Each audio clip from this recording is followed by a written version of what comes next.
আসসালামু আলাইকুম প্রিয় ভিউয়ার্স, কি খবর? কেমন আছেন সবাই? আজকে আবার আপনাদের সামনে চলে আসলাম নতুন আর একটা ভিডিও নিয়ে। আসলে বর্ষাকালীন সাগরের পরিচর্যা সম্পর্কে।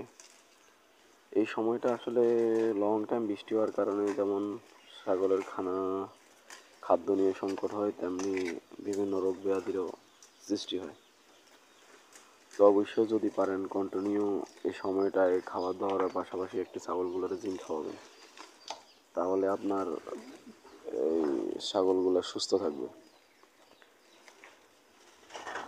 আর খাওয়া দাওয়ার হিসেবে পরিত্যক্ত জায়গার যতগুলা বিভিন্ন আগাছা গাছগাছালি আছে এগুলো খাওয়াইতে পারেন।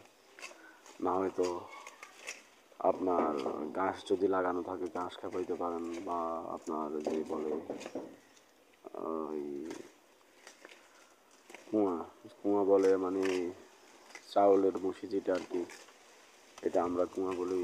আর অনেকে অনেকভাবে অনেক কিছু বলে, রাইস বোন বা যে যাই বলে, কুয়া সাথে ভুসি মিক্স করে খাওয়ান। পুরা ভুসি খাওয়াইলে তো কষ্ট বেশি চলে আসবে।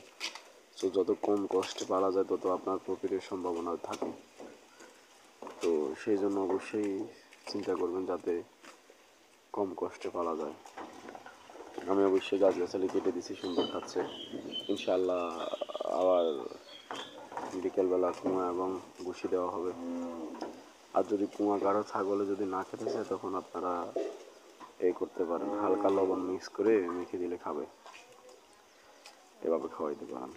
ধন্যবাদ ভিউয়ার্স, ভালো থাকবেন। আর কারো যদি কোনো প্রশ্ন থাকে অবশ্যই কমেন্ট বক্সে জানাবেন।